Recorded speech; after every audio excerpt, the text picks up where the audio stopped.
Siemano, witam wszystkich na podsumowaniu listopada.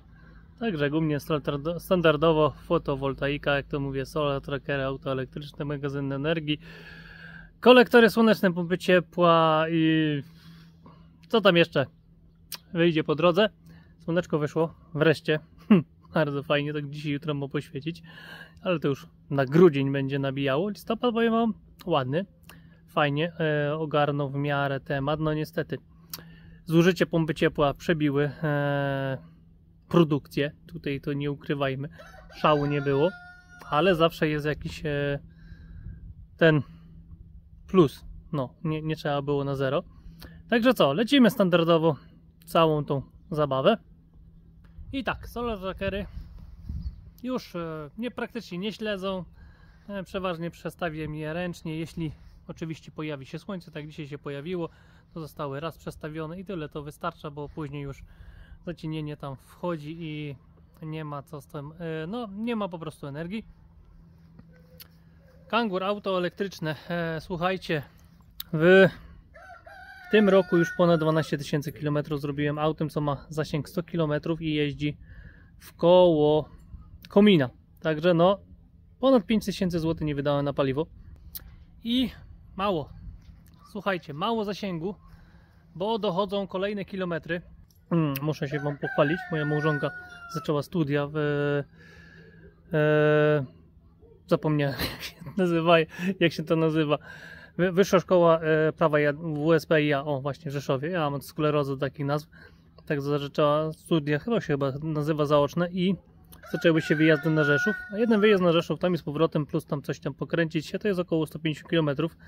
Wyjazdów przeważnie jest minimum 2, czasem 3 i doszło kolejne 400, czasem nad 500 km nabijane w ciągu miesiąca, ale te kilometry nabija Audi.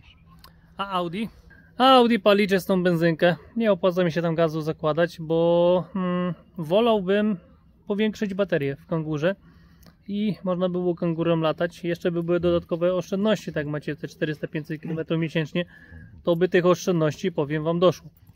Także już mniej więcej z nieoficjalnych źródeł wiem, że do takiego kangura jak mój można baterię wymienić na 50 kWh, jakiegoś Nissana paksują akurat ogniwa i z robotą to około 13 000 kosztuje i to już, powiem wam, się tak w miarę kalkuluje. Niestety powiem wam, kasy na razie na wymianę nie mam, bo kasa idzie na wymianę dachu, także w tym miesiącu powinien być dach wymieniony na nowy. Tak jak mówiłem, tutaj ta szopka jest cała do rozebrania, dach pójdzie w blachę, tak jak tutaj, o, nie widać akurat, ale ocynk. A i tutaj fajnie, że zasięg kanału też zadziałał, bo tu napisałem posta, tam napisałem posta, zgłosiło się kilku wykonawców, ale finalnie się zgłosiła taka też z brata na brata, że tak powiem, z kolegi na kolegę firma, która ogarnie mi to wszystko od A do Z. Oni mają swoją blachę, swoją ekipę, swoje drzewo też, tam tartak mają inne rzeczy i to mi się podoba, że nic nie będę musiał przy tym kombinować, a dodatkowo wyszło mnie chyba najtaniej ze wszystkich, bo niektórzy nawet za robotę od metra mi policzyli więcej niż tutaj mi wyjdzie cała wymiana dachu. Także tak to wygląda, że no trzeba pomału jakoś uciułać, wymienić baterię, bo to będzie na plus. Tak jak mówię, 6 lat studiów mojej małżonki, to co miesiąc, no nawet żeby to było te 400 km, to macie prawie 5000 km przejechane, a 5000 km to są oszczędności po prostu i tyle, nie? Jak latam, póki jest net metering, to latam na swoim prądzie, a później tak, co wam później pokażę w Excelu, zużycie nawet teraz około 25 kWh i z przelicznika, nie wiem, tam litra, pół litry ropy na 100 km na Webasto, to wychodzi dalej mniej jak autem spalinowym tak naprawdę, w warunkach teraz mówię zimowych. Bo no nie czarujmy się, zagrzać auto, tutaj wokół komina jeździć, a ja tym kangurem, powiem wam, wokół komina, tutaj dzieci do szkoły, tam i z powrotem, Webasta odpalam i to robi robotę, rano przyjdę 15 minut szybciej, odpalam sobie Webasta w aucie ciepło, pyk do szkoły zawiozę, a spalinówka to niestety, jak jeszcze jakieś DPF-y i inne rzeczy, to jest tragedia. Dobra, także temat kangura ogarnięty, To będzie dopiero jak wymienię baterię. Dach będzie do wymiany, także pogoda, o tak dzisiaj by mi pasowała, by wymieniali raz, dwa, trzy. A jeszcze dodatkowo powiedzieli, że taki dach to jest 2 dni wymiany. Także no, powiem wam, jestem pod wrażeniem. Ja nie w temacie, ale dobra, zobaczymy. Oczywiście zdam wam relację nie z roboty, bo to nie jest od tego kanał, ale jak przed, jak widzicie, jak było po, mniej więcej moje wrażenia i czy polecam, czy nie polecam ekipę. Dobra, lecimy z tematem dalej. Panele tu, tam, siam. Panele robią robotę. Kolektory, jak jest słońce, no to wspomagają, bo oczywiście układ, ale tego słońca było co było. Nie za dużo. Pompa ciepła daje sobie doskonale radę. Elegancko, 35 stopni, leci na grzejniki i 2 dni się zdarzyły, że musiałem dodmuchać klimatyzatorem. Ale to tak wtedy bardzo mocno wiało, a tak to te 35 stopni dzień i noc praktycznie. Jak o 22 się sterownik wyłączy, czyli jakieś 22:30 wyłączy się pompa ciepła i tak się w nocy włącza około 2 i sobie na spokojnie pyka i przez cały dzień to sobie leci. Chyba że się w domu zagrzeje, no to się wyłączy i działa to. Wszystkie COP, takie sprawy to będzie na bieżąco w Excelu. Popatrzcie, to mnie zastanawia. Woda zostawiona sama sobie. Tu tylko ten pływak jest z tą, ile syfu już się nazbierało na tym wszystkim. Trzeba będzie to wszystko myć. Tylko ten pływak jest z tabletką. Syf już widać na dnie się zbiera, bo jest nieprzykryty basen. Ale wody dalej kryształ. Także straszyli tą wolą, straszyli, a ona a jej nic nie jest. Nie wiem o co tu chodzi, no ale dobra. Dla mnie na plus. Fotowoltaika balkonowa, już ostatni miesiąc tych paneli tutaj stojących. Także będzie podsumowanie oczywiście. Ten praktycznie nic nie pracuje, nic nie robi. Ludzie mu się. Ostatnio czyściłem, rozbierałem całą jednostkę wewnętrzną, bo się znowu tak po sezonie jakoś nie miałem czasu, a później trzeba było, bo oblepił się ten wentylator w środku tym syfem i no i trzeba było wyczyścić i teraz praktycznie ma łbanie urwie, tak dmucha. Tak, tutaj się dzieje, co się dzieje? Magazyny no za bardzo nie mają co robić, powiem wam, wiecznie rozładowane, bo ja tutaj nie oszczędzam ani trochę. Powerbanki się z tego ładują w międzyczasie, z tego panela na palecie. O, pokażę wam przy okazji już, jak jesteśmy, ile w tym roku z tych dwóch paneli jest wyprodukowane. 442 kWh zrobiła ta fotowoltaika balkonowa. Podsumowanie zdaje oczywiście będzie. Auto elektryczne zapięte, także ciśnie. Teraz przeskoczyłem, przedtem ładowałem tak 6-8 A, a teraz ładuję cały czas pełnym gazem. Chcę zobaczyć właśnie jaka będzie różnica na tych stratach, no bo tak na przetwarzaniu to tam dużej straty nie było, ale bardziej chyba na tym 10-metrowym kablu, że się grzało i dłużej to się wszystko ładowało. Ale to muszę do wiosny dojść, bo teraz jazda na grzaniu, nie? Jak jeżdżę wokół komina, to jeżdżę na grzałkach, jadę gdzieś dalej, wiem, że mam po prostu ograniczony zasięg, to wtedy tylko wybasta grzeją w środku, grzałki nie grzeją. Także to wszystko tak dla wyboru. Ale to mówię, dalej będzie wszystko w Excelu. I tak, tutaj też, dzisiaj wreszcie odżył sofar. Umarł przez ostatnie 2 dni. Tak jak trochę słońca było, to w miarę ta bateria się jeszcze kupy trzymała. Ale teraz to coś się leci sobie z tych 2 instalacji, coś tam się mniej więcej kręci. I doładuje bidaka. Ja go jednak zostawiłem z powrotem na 90% i jest zostawiony na 90%.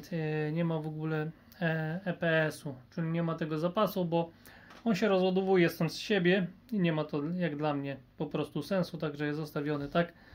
A prądu i tak nie brakuje, także nie ma co kombinować za dużo, nie ma z tym problemu. A z drugiej strony jeszcze tamten magazyn pilnuje tego, żeby to wszystko działało. I tak, kolektory słoneczne, coś tam się dzisiaj dzieje. Jak świeci słońce, to działają, jak nie świeci, to nie działają. Oczywiście, o tak, dolepiłem obrazek, tak wygląda mój dom. Tu jest powierzchnia, czym jest to grzane, także można sobie zrobić tą klatkę i poczytać. I kolektory, ile mogły, to dogrzały, ale i tak ponad 30 kWh pompa ciepła do CWU wciągnęła, która się znajduje tutaj za ścianą. Tu jest pompa ciepła do CWU. O, taki modelusik stary. Ona ma stały COP2. Monitoring już z Zamela do niej założony, także tutaj czasówka też, bo mi po nocy mi buczała, także działa od 8 rano do 21. Później ma mi nie buczeć. Wciąga sobie powietrze stąd. Tutaj są te drzwi zamknięte. O, te drzwi są zamknięte, czyli ona ściąga na jak najcieplejsze z góry. Tutaj wyrzuca, bo tutaj ma być chłodniej, tu są ziemniaki, a resztę tam przepycha tam za ścianę i tu jest obieg zamknięty. 100 m3 tutaj powietrza jej wystarcza bez żadnego problemu, dlatego też rurki są nie poizolowane na buforze, żeby też oddawały tu ciepło i żeby tutaj też było około 20 stopni. Także tak to wygląda. 500 litrowy zbiornik się nudzi, nie ma co robić. Także tak, Noel spisuje się doskonale. Wężownica oczywiście, podsumowanie też tego zbiornika oczywiście będzie, czyli ile energii weszło z pompy ciepła, ciepłomierz, ile energii zostało wyciągnięte na centralne ogrzewanie, ile energii zostało wyciągnięte przez wężownicę, także ta różnica, czy kolektory zrobiły na plus czy na minus, i ogólnie ile jest na przykład straty na tym zbiorniku na minusie, bo COP też zliczone, COP jest zliczone z pracą też pompy obiegowej, także tu nie ma COP średnie, COP miesięcznie, jakie właśnie wychodzi, czyli im więcej mamy robione defrostów, tym COP jest słabsze, bo zużycie prądu idzie, a ciepło jest ze zbiornika wyciągane, no i też później to będzie pokazane, znaczy widzę na różnicach, nie? Ile mi ciepłomierze pokazały, że wyciągnęły ciepła ze zbiornika, a ile zostało dostarczone przez pompę ciepła. Jeśli ze zbiornika zostało wyciągnięte więcej, jak dostarczyła pompa ciepła, to znaczy, że kolektory dobiły. Ale jak zostało wyciągnięte mniej niż dostarczyła pompa ciepła, to znaczy, że... Tylko, że mnie pomieszał. Czy ja dobrze teraz mówię? Bo mi się może pomieszać. Tak, pompa ciepła dostarcza na przykład 100 kWh, a centralne ogrzewanie i CWU wyciągnie 90, to wtedy jest strata na przesyle, że tak powiem, znaczy nie przesyle, tylko na tym, kurde, myśl zgubiłem. Straty są po prostu, nie, czyli defrosty były, inne sprawy, coś tam zbiornik nie ma co tu odporowywać, słuchajcie, bo ja się z termowizją, wiesz, się pobawię, ale muszę go nagrzać wyżej, przynajmniej do 60 stopni i popatrzymy, gdzie to ciepło z tego zbiornika tak naprawdę ucieka, bo tak wszyscy mówią, że tak ucieka, ja tam nie widzę, żeby coś tu uciekało. Czyli tak, jeśli wyciągnąłem więcej ze zbiornika ciepła, jak pompa ciepła dostarczyła, znaczy, że kolektory na plus dobiły, a jak wyciągnąłem mniej, to znaczy, że niż pompa ciepła dostarczyła, znaczy, że jest na minusie, nie? Po prostu i tyle. Po drodze były defrosty, straty i cała reszta. Chyba tak. Powiem wam, mentik, teraz w głowie i zdurniałem, ale to jest wszystko na tym opisane w Excelu, także na spokojnie. Dobra, słuchajcie, dzieje się. Jak na razie nie zamarzam, 35 stopni na grzejniki wystarczy. Średnia tam chyba była 2,5 stopnia, także było i na plusie i na minusie, ale jak grzejemy ciągle jednym parametrem dom, to na spokojnie to wystarczy. Dobra, co tu więcej? Do Excela. No i lecimy z Excelem. Także od początku. I tak, z sieci pobrane 1006 kWh. Skończyło się niestety. Dobre. Do sieci oddane 72 kWh. Także to już w przyszłym roku będzie wszystko weryfikowane. Oddawane będzie jak najmniej, jeśli będzie taka możliwość. I tak, produkcja z dwóch solar trackerów to jest 412 kWh. Autokonsumpcja dzięki zużyciu bezpośredniemu i magazynom energii to jest 340 kWh, co nam daje 83% całej produkcji. O tej porze roku nie trudno o autokonsumpcję akurat, jeszcze mając pompę ciepła. I tak, nadwyżka mniej więcej, bo tego nie idzie teraz wyliczyć, 3478 kWh, może być tylko wyższa tak naprawdę. Zużycie prądu 1346 kWh, także nie ma tragedii, bo zobaczcie, w styczniu miałem 1700 kWh zużycie energii elektrycznej. I tak, sam dom plus ładowanie auta elektrycznego, bo tu było ładowanie trochę z jednego, trochę z drugiego magazynu, już mam takie mieszane. 692 kWh. Pompa ciepła do CW, no nie był ładny ten listopad w miarę, ale jednak tego słońca nie było na tyle, żeby całością pokryć grzanie ciepłej wody użytkowej, także pompa ciepła zużyła 33 kWh. Zmiana tutaj jest, zobaczcie, wcześniej tutaj na górze była farelka. Farelka została, że tak powiem, zlikwidowana, zabrana, bo jak już się ogrzewam pompą ciepła, to w łazience zawsze praktycznie jest ciepło, dodatkowo jeszcze jest suszarka do suszenia ubrań, także ta farelka tam tylko stała i się kurzyła, dlatego ten watomierz podpiąłem teraz pod pralkę i pod suszarkę i no będę jeszcze te 2 miesiące miał opomiarowane i kolejne lata, ile zużywa u mnie pralka i suszarka, a w tym miesiącu w listopadzie pralka i suszarka zużyła 49 kWh, także no jest już dosyć spory wynik. I tak, pompa ciepła 7 kW, co grzeje przez grzejniki dom 557 kWh, klimatyzator 3,5 kW, 18 kWh, tutaj chyba 2 razy tak naprawdę dodmuchałem tego ciepła, więcej nie trzeba było. Tak jak mówiłem, wiało mocno, że moje okna niby plastikowe, a jednak przewiewne, to ciepło z domu było wyciągane. I klimatyzator 2,6 kW, 46 kWh, on tam dobija akurat na dole ciepło, jeśli pompa ciepła ogólnie się wyłączy.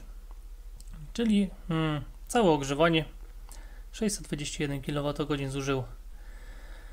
I tak, teraz tak, dalej. Tutaj są gigajoule, ile poszło, za chwilę przejdę do konkretniejszego podsumowania bufora, pompy ciepła, tam bardziej to jest rozpisane. Ale tak, średnie COP na listopad to jest 3,37 przy średniej temperaturze plus 2,5 stopnia i średniej prędkości wiatru 4,6 km na godzinę.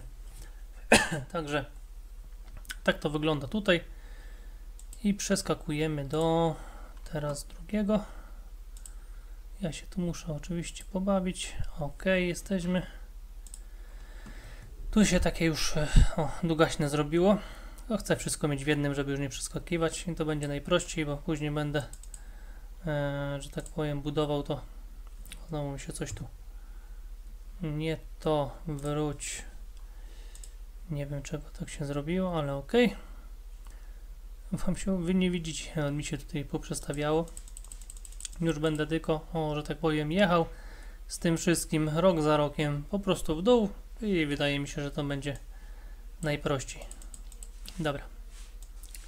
Lecimy. Czyli tak, podsumowanie magazynu energii niskonapięciowego. Tutaj mamy magazyn energii 30 kWh, 2,4 kW, instalacja podpięta południowy wschód i 800 W pików, panele południowy zachód, kąt 85 stopni. I tak, energia pobrana, bo brakło to jest 398 kWh, całkowita energia zużyta to jest 548 kWh, no i w tym wszystkim darmowej tylko energii było 150 kWh, co daje udział swojego, że tak powiem, 28%, ale jak widać tutaj sobie, zobaczcie na dole, w miarę to jest jednak i tak na plusie. W grudniu, znaczy na podsumowanie roczne będzie, tu będą procenty, ile wychodzi to w ciągu roku. Teraz tak, magazyn energii, tutaj mamy Sofara akurat 10 kWh i pod to podpięte dwa solar trackery 385 i 5 kW. I tak, z sieci pobrane zostało 605 kWh, zużyte zostało 852 kWh, no i na swoim tylko i wyłącznie 247 kWh, co nam daje 29% udziału swojego, resztę trzeba było pobrać z sieci. Dobra, przeskakujemy teraz do auta elektrycznego. Oj, za daleko, bo kangur uciekł. Jest ok. Jest ok? Jest ok. Dobra. I tak, kangur zrobił 1280 km, 1280, dobrze, mówię, prawie 1300 km i zobaczcie, jakby doszło jeszcze ze 400, do tego, także już by się niezłe sumki kilometrów by zbierały, ale na spokojnie może uda się w przyszłym roku coś z tą baterią ogarnąć, bo jednak jakby nie było, tylko będzie na plus, a nie na minus. I tak, zużycie mamy 319 kWh, 25 kWh wychodzi na 100 km przejechane. I tak, tutaj mamy oszczędność, to jest 461 zł niewydane. Ja liczę średnio 7 litrów na 100 całorocznie ropy. Średnia cena ropy w listopadzie to jest 6 zł 10 groszy. No i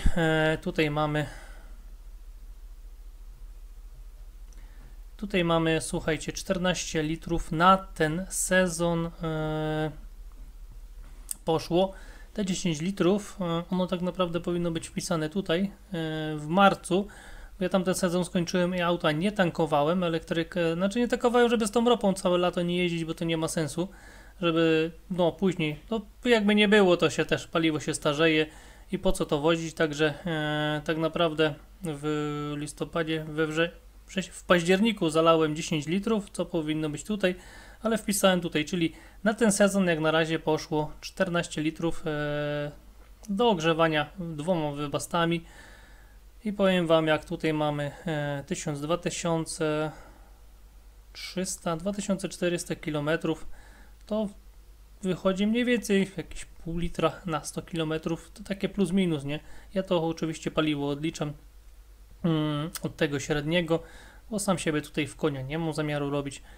Także tak to, słuchajcie, wygląda i zobaczcie, w ciągu tego roku już mamy około 5000 niewydane na paliwo. Jakbym liczył tutaj tą 2-litrową benzynę Audi, co mam, no to tam średnio trzeba liczyć 8 litrów na 100 benzyny, a teraz jak jest zimno, to jeszcze więcej, także jeszcze więcej mógłbym wpisać, ale ja wolę taką średnią sobie pisać, bo mógłbym też gaz założyć i by wychodziło mniej. Tylko że to auto miało być na takie podjazdy gdzieś dalej, a ja wolę dalej zainwestować w elektryka. Także tak wygląda tutaj podsumowanie auta elektrycznego. I idziemy do bufora. I tak, słuchajcie. Podsumowanie bufora to jest tak. Tutaj mamy pompę ciepła. Ile kilowatów wyprodukowała. Tam średni COP właśnie był z tego wyliczony. Czyli pompa ciepła wyprodukowała 1881 kWh. I tak, na centralne ogrzewanie poszło 1713 kWh. Wężownica do CW wyciągnęła 89 kWh. Czyli jestem, że tak powiem, na minusie 78 kWh. To jest to, że pompa ciepła wyprodukowała po prostu o 78 kWh więcej niż te dwie instalacje na CO i na CW zostało dobrane. No i tutaj są po prostu te wszystkie defrosty, jakieś tam też straty delikatne na buforze. No i też doszło troszeczkę, tam by było większe na pewno strata, trochę te kolektory popracowały, to zrobiły. Tak jak widzicie, tutaj w październiku było na plus, kolektory elegancko pracowały, bo październik był bardzo ładny, także pompa ciepła wyprodukowała mniej kWh niż zostało zużyte na CO i na CW, czyli kolektory wspomogły układ. Tutaj też wspomogły układ, ale no niestety nie na tyle, żeby to żeby było na plus. A powiem Wam, takie pół miesiąca to było takie koło zera, ale z dużą wilgotnością i tych defrostów potrafiło być bardzo dużo. Także no, pomalutku zbliżamy się do końca roku i jak widać na spokojnie, jak to działa, tutaj po prostu tutaj po tych ramkach magazynu energii jednego, magazynu, no tego nie widzicie na razie jeszcze, bo w przyszłym roku dopiero będzie cały rok, ale widać kiedy jest na plusie, kiedy jest na minusie i czy się opłaca magazyn energii, czy się nie opłaca. Sami sobie tutaj zobaczcie po tych moich wyliczeniach, po tych moich zużyciach. A gdzieś tu miałem kartkę, tylko sprzedałem. Ogólnie jest tak, że jak sobie to wszystko poprzeliczałem, to wyszło mi, że jakieś 34% mam teraz na zużycie prawie 13 tysięcy kWh, z czego około 34% pobrałem tylko z sieci. ale jakbym tak optymalnie podszedł do wszystkiego, czyli poodliczał to, co wysłałem do sieci, a mogłem zużyć w tym momencie, to wyszło mi jakieś 25% udziału sieci, a reszta to jest na moim. Także powiem Wam, przy tak dużym zużyciu jak ja mam, to widać, że wszystkie instalacje się zwrócą, bo nie mają innego wyjścia. Także tak to wygląda. No i już. No i tak to wygląda. Także priorytety na teraz to do końca grudnia, znaczy do końca roku plan jest tak jak jest, czyli wszystko działa tak jak zostało. Od stycznia wchodzi ten plan, przerobienie tego wszystkiego, dochodzi podpięcie tej baterii DJ12. EcoOZ PV też zostanie wpięte w układ. Także chcę nowy rok zacząć już na nowym temacie, żeby cały rok mieć właśnie monitoringu. No i temat właśnie baterii do elektryka. No na razie grosza nie ma, także na spokojnie. Pierwsze wymiana dachu. Ale powiem i tak, byłem przygotowany na większe koszty, to może się coś do baterii uzbiera. Także zobaczymy wszystko na bieżąco. No bo jednak wymiana baterii dla mnie to jest na plus. Im więcej będę jeździł na elektrykiem, im więcej będę latał na swoim prącie, tym więcej nie wydam na paliwo, czyli oszczędzam. Także tak to, słuchajcie, wygląda. Szczęścia, zdrowia, pomyślności. Lecimy z tematem dalej.